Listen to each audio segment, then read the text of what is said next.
A gente segue acompanhando essa repercussão no Rio de Janeiro, mas agora voltamos a falar sobre os assuntos internacionais e do mercado interno também, sobre os impactos em relação às importações dos produtos brasileiros e também as exportações do café, que reduziram cerca de 18% no último mês. E o setor está cobrando uma ação emergencial em relação a essas taxas. A gente conversa agora ao vivo com o diretor-geral do Secafé, Marcos Matos, a quem eu tenho a honra de receber aqui na Jovem Pan. Há muitos dias estamos esperando para conversarmos, mas hoje sim aconteceu esse encontro aqui na Jovem Pan. Que muito bom recebê-lo. Eu quero ouvir o que está acontecendo por parte do governo, se essas ações estão acontecendo ou o setor que está negociando diretamente com o governo americano. Onde está saindo essa negociação ou nada tem sido feito até agora, Marcos?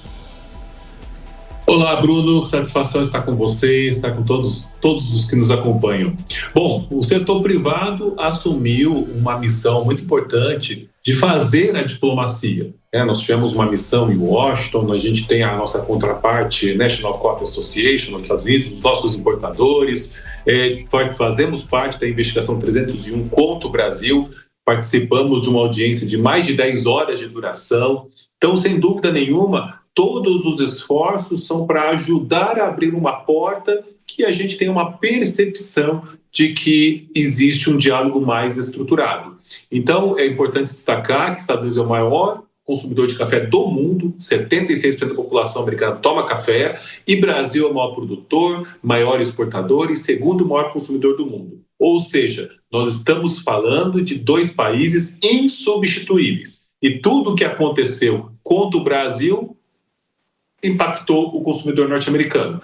A inflação do café no último mês foi 9 vezes superior à inflação média do país. Então, veja, se o presidente Trump mencionou, eles estão sentindo falta do café brasileiro. E quem sabe a gente tem um ambiente mais adequado agora para a isenção completa de todos os cafés exportados pelo Brasil. Eu vou chamar na conversa a Adicali também, porque eu sei que ela toma muito café.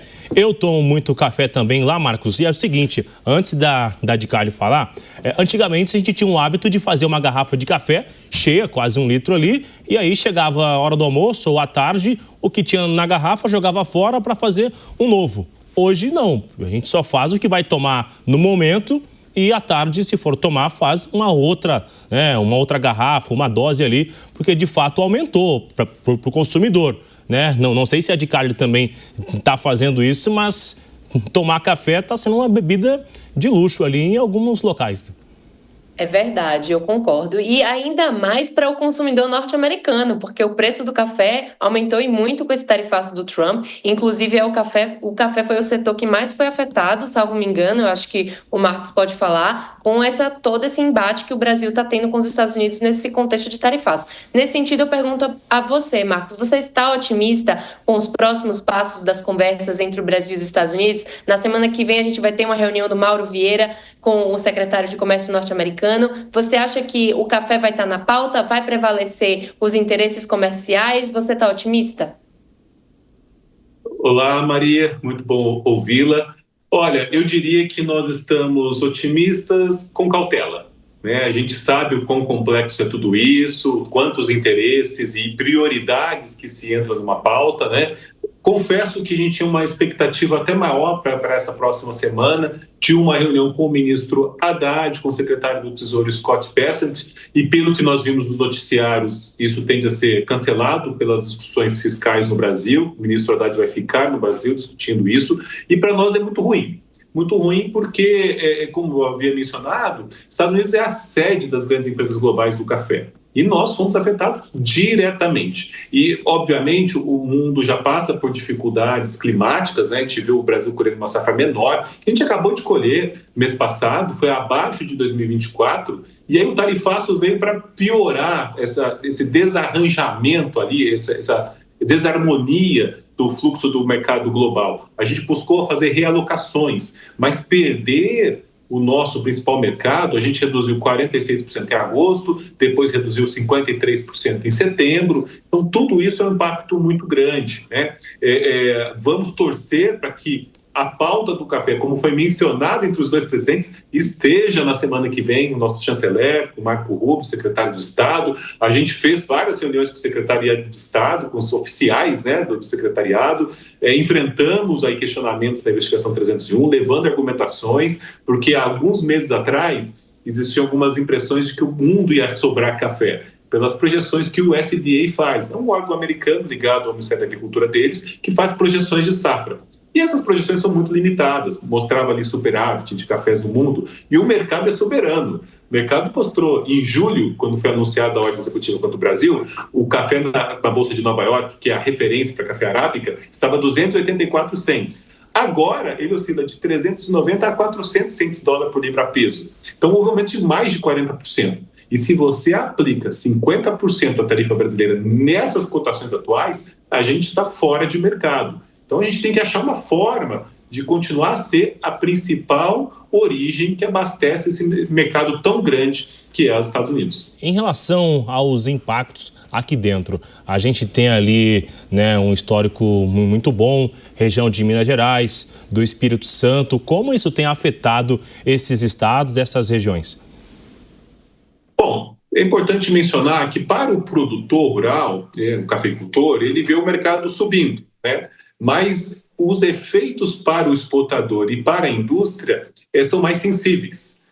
Por quê? No caso, como a gente tem contratos em aberto com grandes torrefadores norte-americanos, esses contratos estão sendo postergados ou cancelados, né? Isso é um custo enorme, custo de juros, custo administrativo. Quem fez ACCs vira uma dívida de curto prazo em reais, né?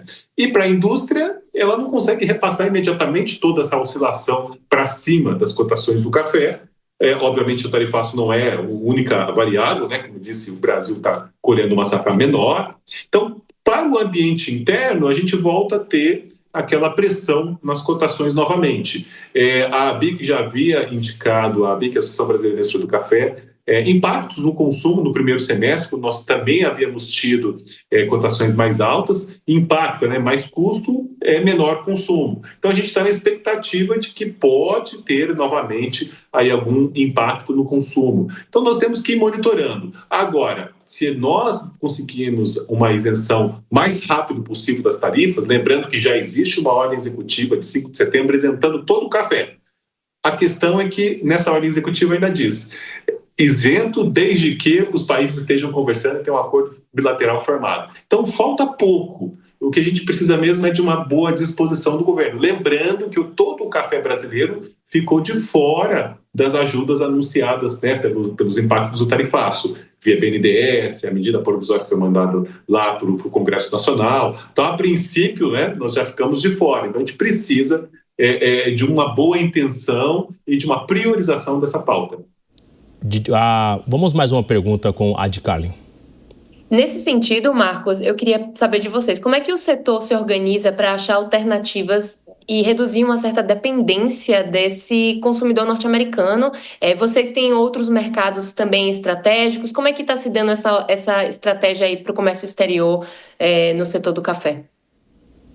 Olha, Edgardo, o café, a gente tem feito ações de promoção da imagem em mais de 50 países nos últimos 8 anos. Patrocinamos a Fórmula 1, usamos as nossas embaixadas, né? Agora viemos da Itália, fizemos um evento muito grande com o Comitato Italiano, que é toda a indústria italiana, levando a sustentabilidade, as nossas qualidades. Fizemos na Suíça, que é o principal evento de café do mundo. Estivemos lá com um stand de cafés do Brasil. Então, isso é permanente. A gente exporta para cerca de 120 países todos os anos. Vimos uma certa realocação de café nesse desespero que foi o tarifaço. E que é essa realocação? Estados Unidos sempre foi o nosso primeiro colocado. Em agosto ele foi para a segunda posição, a Alemanha passou, e em setembro caiu para a terceira posição. Ficou a Alemanha, Itália e Estados Unidos. Então o que a gente está vendo? Que se Estados Unidos representavam até o fechamento do ano 2024, que é um ano sem influências, né, dessa geopolítica, 16% ia para os Estados Unidos.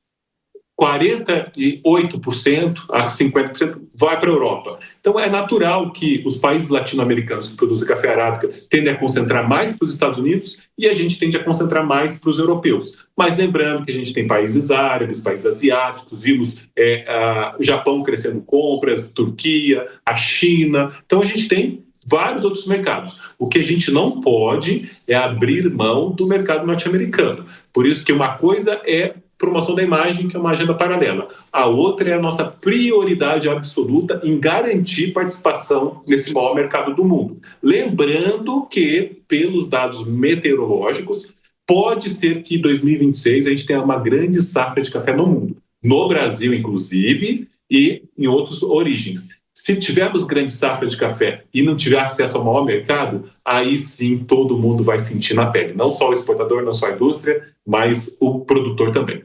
Uma entrevista esclarecedora sobre as exportação de café, que teve uma redução, cerca de 18%, e o setor está cobrando ações. Conversamos aqui com o diretor do Secafé, Marcos Matos, a quem eu agradeço a gentileza por novamente atender a Jovem Pan. Ficamos à disposição. Muito obrigado pela oportunidade. Contem sempre com o Secafé.